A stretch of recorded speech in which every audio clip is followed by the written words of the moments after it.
भाजपा ने जानबूझकर आप पार्टी को उतारा है कि ताकि उनका वोट कटवा के रूप में इस्तेमाल कर सकें। आंदोलन में कीलें बिछा दी गई, इतने बड़े बड़े तार लगवा दिए गए, किसान दिल्ली बॉर्डर दिल्ली नहीं पहुंच पाया। पहलवानों की बात है, पहलवानों का शोषण किया गया सरकार के द्वारा, तो आज वहां की जनता बहुत रुष्ट है, ये निश्चित है। और पहलवानों की बड़ी नेता बनेगी विनेश फोगाट, ये निश्चित है। गन्ना है, गन्ना का भुगतान नहीं कर पा रहे हैं, गन्ना किसानों का आज तक कोई मुद्दे नहीं इनके पास हैं, सब खत्म हो गया है इनका। हाँ, सबको मार तो रही है। राशन देके, कौन सा राशन दे रहे हैं, खाने वाला या जानवरों को खिलाने वाला? सिलेंडर किसको दिया है? ये तो कहते हैं गरीबों के लिए हमने इतना कुछ कर दिया, गरीब आम जन जो है इतना गरीबों के लिए तो वो कर रहे हैं कि गरीब जल्दी खत्म हो जाए, ऐसा ही काम कर रहे हैं गरीबों के लिए। अच्छे दिन ला दिए, अच्छे दिन कहाँ ला दिए? अच्छे दिन होते तो यहाँ थोड़ी होते। मोदी जी का डंका कैसे विदेशों में? आज नहीं, विदेश में डंका बज रहा है मगर हिंदुस्तान कर्जे में डूब रहा है। नमस्कार, मैं हयात अब्बास और आप देख रहे हैं 4 PM न्यूज़ नेटवर्क। लगातार चुनावी चर्चाओं के बीच हम लोगों से बातचीत कर रहे हैं। भले दूसरे स्टेट में चुनाव हैं, लेकिन हरियाणा और कश्मीर की चर्चाएं इन दिनों बहुत ही ज़्यादा उफान पे हैं। लोगों के बीच बात कर लेते हैं, क्योंकि हरियाणा में लगातार भारतीय जनता पार्टी का सुपड़ा साफ होता नज़र आ रहा है। क्या लोकसभा चुनाव वाली तस्वीर हरियाणा में भी होने वाली है? 100% हरियाणा का चुनाव लोकसभा के अंदाज में ही होगा। अभी तक तो ये लग रहा था कि आप पार्टी मिल के लड़ेगी, सब कुछ होगा, लेकिन जिस प्रकार से आप पार्टी बाहर हुई है, अपने अपने कैंडिडेट खड़े किए हैं, जिस प्रकार से एक मुख्यमंत्री साहब को बाहर निकाला गया है प्रचार करने के लिए, ना कि मुख्यमंत्री पद पर बैठने के लिए, इससे सिद्ध हो रहा है कि भाजपा ने जानबूझकर आप पार्टी को उतारा है कि ताकि उनका वोट कटवा के रूप में इस्तेमाल कर सकें। और ये निश्चित तो क्या इंडिया गठबंधन अलग हो जाएगा, इंडिया अलायंस टूट जाएगा? अगर ये कंडीशन है तो कोई बड़ी बात नहीं टूट जाए कि आप पार्टी अगर साथ में होती तो चुनाव साथ लड़ती, ना कि तो क्या सिर्फ कुछ ही दल जा सकते हैं या सभी दल धीरे धीरे अलग हो जाएंगे? वो आने वाला समय बताएगा। लेकिन जहाँ तक बात हरियाणा की है, हरियाणा के लोगों को देख के लग रहा है जो चीज़ें बात राहुल गांधी जी 2024 लोकसभा चुनाव से पहले लेकर चले थे, वो चाहे समानता की हो, चाहे जाति जनगणना की हो, चाहे आम आदमी के कार्यों की हो, चाहे प्रशासन की हो, वो सब बातें हरियाणा के ऊपर भी ठीक बैठ रही हैं। और हरियाणा जिस प्रकार से लगातार 10 साल से भाजपा की सत्ता वहाँ पे थी, आम आदमी उससे सुखी नहीं है, ना उससे प्रसन्न है।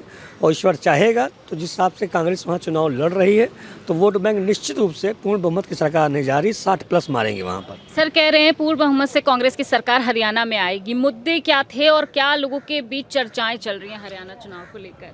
मुद्दे तो सभी जानते हैं। जैसा देखा, किसानों के जो आंदोलन थे, आंदोलन में कीलें बिछा दी गई, इतने बड़े बड़े तार लगवा दिए गए, किसान दिल्ली बॉर्डर दिल्ली नहीं पहुँच पाया। और किसानों का मुद्दा, और उसके बाद जब पहलवानों की बात आई, पहलवानों का शोषण किया गया सरकार के द्वारा, तो आज वहाँ की जनता बहुत रुष्ट है।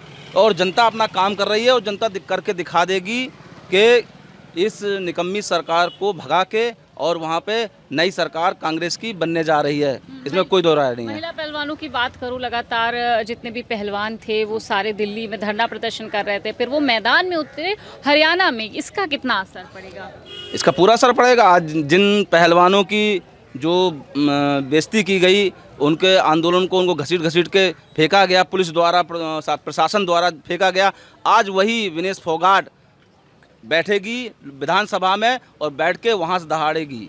ये निश्चित है, विनेश फोगाट जीतेगी और हरियाणा चुनाव में अच्छे सरकार बनेगी, ये निश्चित है। और पहलवानों की बड़ी नेता बनेगी विनेश फोगाट, ये निश्चित है। और सम्मान मिलेगा पहलवानों को। तो आप देख रहे हैं हरियाणा में कोई किसी प्रकार का एफ एंड बट नहीं है, पूर्णतः हम चुनाव जीत रहे हैं। और कुछ भी कर ले भारतीय जनता पार्टी, बेईमानी करना उनका काम है। उन्होंने हर समय बेईमानी की, उत्तर प्रदेश के चुनाव में, लोकसभा के चुनाव में बेईमानी की, नहीं तो आज केंद्र में हमारी सरकार होती, कांग्रेस की सरकार होती। 2 सिलेंडर देने की बात करते हैं अमित शाह, कैसे देख रहे हैं इस बयान को, जो चुनावी माहौल के बीच इस तरह का बयान आया? उत्तर प्रदेश में भी तो कहा था उन्होंने, किसानों को बिजली फ्री दे देंगे जो किसान हैं। उसके बाद मैं विकलांग व्यक्ति हूँ, और विकलांगों को कहा था मैनिफेस्टो में 2022 के चुनाव में कि मैं 1500 पेंशन विकलांगों को दूंगा। इस समय 1000 रुपये आती है उनको, जो आर्थिक सहायता मिलती है विकलांगों को, उन्होंने मैनिफेस्टो में कहा था 1500 रुपये दूंगा। आज 22 से कितने 2 साल हो गए हैं, 1500 क्यों नहीं कर पाए? तो इनके वादे जुमले हैं। ये सिलेंडर का ही, ये विकलांगों का हक एक जो समाज का सबसे कमज़ोर कड़ी होता है, समझे सबसे परेशान वो विकलांग है, और उसकी जब उसका पैसा खाने के लिए तैयार बैठे हुए हैं, उसका हजम कर जा रहे हैं, तो ये आम जनता को क्या छोड़ेंगे। हरियाणा में चुनाव हो रहे हैं, लेकिन जो रुझान आ रहे हैं, जो सर्वे आ रहे हैं, वो बता रहे हैं कि भाई भारतीय जनता पार्टी का सुपड़ा साफ है। कैसे देख रहे हैं और मुद्दे क्या हैं इस बार लोगों के? भारतीय जनता पार्टी का सुपड़ा इसलिए साफ हो जाएगा, महंगाई, बेरोजगारी, भ्रष्टाचार, ऐसे कई मुद्दे हैं, महिला सुरक्षा से लेके किसान विरोधी कई नीतियां इनकी हैं, जिससे सुपड़ा साफ होना तय है। आप कह रहे हैं किसान विरोधी है ये सरकार। एक तरफ ये कहते हैं हमने किसानों का ज़िंदगी बहुत अच्छी कर दी है, उनका जीवन बहुत अच्छा कर दिया है, पिछले जो सरकारें नहीं कर पाई वो हमने कर दिया है। कहाँ अच्छा कर दिया? खाद के रेट कहाँ थे, कहाँ आ गए? आज जो किसान की जो फसलें हैं उनका रेट कहाँ है? गन्ना का जो गन्ना है, गन्ना का भुगतान नहीं कर पा रहे हैं गन्ना किसानों का, आज तक कोई मुद्दे नहीं इनके पास हैं, सब खत्म हो गया है इनका, खत्म हो गया है। बिल्कुल। और जो अमित शाह इस दौरान जो भाषण दे रहे हैं और कह रहे हैं कि भाई हम 2-2 सिलेंडर देंगे, कहीं नहीं दिए। यूपी में भी फ्री सिलेंडर बांटे थे, इसका सिलेंडर की कीमत लगभग 1400 की, इसका आज 1050 पे है। ये किया ना, कहीं नहीं फ्री देंगे किसी कुछ, ये कहीं कुछ झुनझुना है सिर्फ इनका, ये कुछ नहीं है। और लोगों से बात कर लेते हैं। चाचा, क्या लग रहा है, हरियाणा में चुनाव है, एक तरफ राहुल गांधी है, दूसरे तरफ मोदी है, क्या लग रहा है किसकी सरकार बनेगी? सरकार बीजेपी या कांग्रेस? वो तो कांग्रेस की बनेगी, बीजेपी की का कौन सा काम कर रही तो बीजेपी ये तो बनाएगी। कह रहे हैं बड़े अच्छे काम कर रहे हैं, हमने गरीबों को राशन मुफ्त दिया हाँ, है, सबको मार तो रही है, मार रही है। राशन दे के। कौन सा राशन दे रहे, खाने वाला या जानवरों को खिलाने वाला? तो कांग्रेस ने सड़ा हुआ गेहूँ, सड़ा चावल जो भी दे रही, सड़ा हुआ कि खाने लायक नहीं, फेंका जाता है। सिलेंडर किसको दिया है? ये तो कहते हैं गरीबों के लिए हमने इतना कुछ कर दिया, गरीब आम जन जो है इतना गरीबों के लिए तो वो कर रहे हैं कि गरीब जल्दी खत्म हो जाए, ऐसा ही काम कर रहे हैं गरीबों के लिए कि गरीबी हटा रहे हैं। वो गरीब नहीं, गरीबी के हटाने के नहीं, गरीब ही हटा रहे हैं, सड़ा गुला खिला के, उल्टा सीधा काम करके हर चीज़ में महंगाई कर रहे हैं। कौन सा सस्ता हो रहा है? एक तरफ तो कह रहे हैं कि हम 2-2 सिलेंडर देंगे, अमित शाह कश्मीर में जाके कह रहे हैं, एक मुहर्रम और सिलेंडर से खाना खा देगा आदमी? सिलेंडर से खाएगा? जब तक उस पर का कोई रोजगार कोई काम नहीं होगा तो सिलेंडर से खा लेगा। वही सिलेंडर खा जाए आदमी, पेट भर जाए सिलेंडर से तो हो जाए काम। हाँ भैया, क्या कह रहे हैं आप? सिलेंडर भरा नहीं पा रहा है गरीब आदमी, क्या खाएगा सिलेंडर पे? गैस इतनी महंगी कर दी इनने। अच्छे दिन ला दिए देश अच्छे को। दिन कहाँ ला दिए? अच्छे दिन होते तो यहाँ थोड़ी होते हैं।